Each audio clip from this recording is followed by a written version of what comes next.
In 1829, the Duke of Wellington as Prime Minister was facing a crisis: the granting of rights for Roman Catholics. The oratory of men like Daniel O'Connell in Ireland stirred public opinion, and the matter could not rest any longer. The Duke realized that if something wasn't done, there would be a serious possibility of the country erupting into civil war. Like the great military campaigner he was, the Duke was pragmatic. He realized it was his public duty to give his support to the Catholic Emancipation Bill, which was passed in Parliament in 1829. The Duke may have averted a civil conflict, but all hell broke loose within the Tory party. His motives were questioned, as was the comparative ease with which the bill went through Parliament. It was simple enough. I said, "My lords, attention, right about face, quick march," and the thing was done. The matter was compounded by the Duke's support for the founding of King's College the year before, 1828. The Duke was intent on the foundation being intensely Anglican in character, to rival the newly created University College in Gower Street, which was proud to call itself secular, whilst others called it godless. Enter the ultra-Tory, anti-Catholic George William Finch Hatton, the 9th Earl of Winchelsea, who alleged that Wellington's motives in helping to establish the college were highly suspect. Now he'd granted rights to the Catholics, wouldn't the college inevitably be tainted with a sympathy for the Roman Catholic faith? The noble Duke, at the head of His Majesty's government, has been induced to assume a new character and to step forward himself as the public advocate of religion and morality. Late political events have convinced me that the noble Duke has determined upon breaking in upon the Constitution of 1688, that he might, under the cloak of a coloured show of zeal for the Protestant religion, carry on an insidious design for the infringement of our liberties and for the introduction of popery into every department of the state. It is a Trojan horse, my friends. The noble Duke responded to this criticism as only a true soldier could. His lordship, unprovoked, has insulted me by stating that I was actuated by disagreeable and criminal motives in my founding of King's College. I may lament that this nobleman, whom I have the greatest respect, entertaining bad opinions of me, but I don't complain, as long as those opinions are not brought before me. In publishing those opinions, however, I call upon the right honourable gentleman, the Earl of Winchelsea, to give me that satisfaction which a gentleman has a right to require, and which a gentleman never refuses to give. Yes, they were to fight a duel. The only time in his life that Wellington did so. Lord Falmouth agreed to act as second for the Earl of Winchelsea. And Sir Henry Harding, the Secretary for War, acted as the Duke's second. I, Dr. Hume, the Duke's personal physician, was instructed by Sir Henry Harding to provide a case of pistols for 2 persons of rank and consequence, whose identities were, for the time being, to remain anonymous. And so, incredibly, the scene was set for an illegal duel to be fought between a high-ranking member of the aristocracy and the Prime Minister of Great Britain. The time, 7:45 on the morning of Saturday the 21st of March, 1829. The place, Battersea Fields, South London.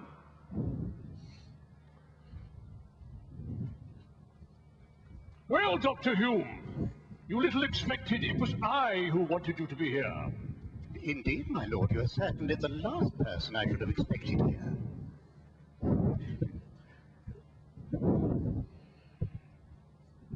Now, come along, Hardinge. Look sharp and step out the ground. We have no time to waste.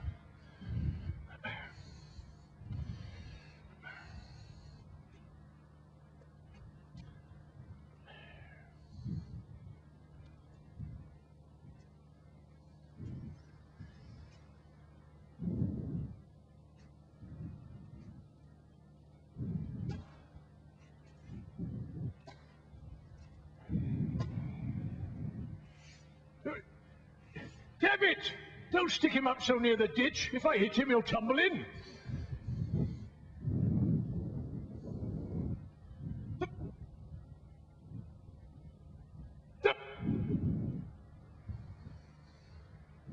Lord Falmouth was so nervous he was shaking. Sir Henry Harding had lost a hand at the Battle of Waterloo, so the job of loading the pistols fell to the good Dr. Hume.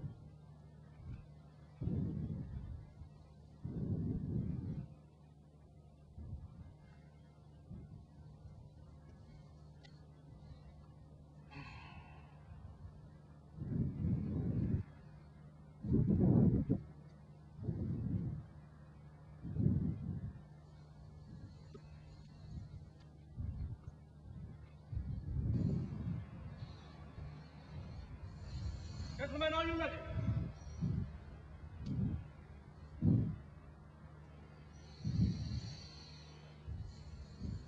Fire!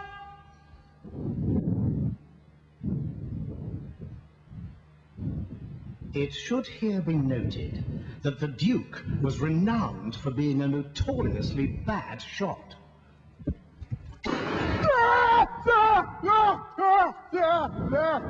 The Earl escapes being hit, but loses part of the lapel of his coat.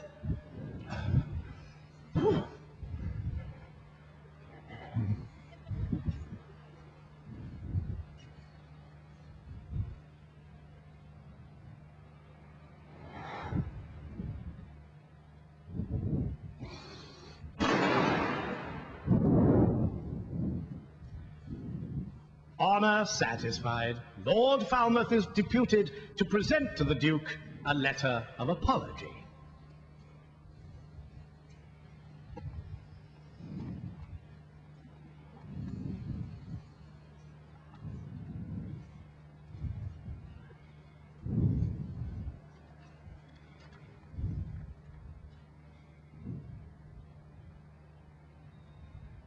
Having given the Duke of Wellington the usual satisfaction for the affront he conceived himself to have received from me, I do not now hesitate to declare of my own concern that I regret having unadvisedly published an opinion which gave offence to the Duke. This won't do.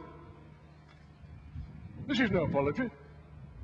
The word regret appears, but no sign of the word apology. I assure you, what I have written was meant as an apology. I cannot accept this paper unless the word apology appears. Unless it appears, we must resume our ground. If your grace will allow, I think I might have the solution. Yes, a minor operation should do it. Just a small insertion. I do not now hesitate to declare of my own accord that in apology, I regret, etc., etc. Do you think that's sufficient?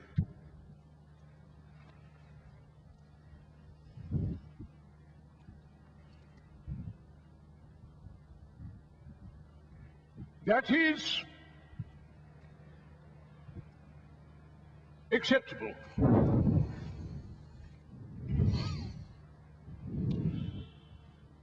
Good morning, Lord Winchelsea. Good morning, Lord Falmouth.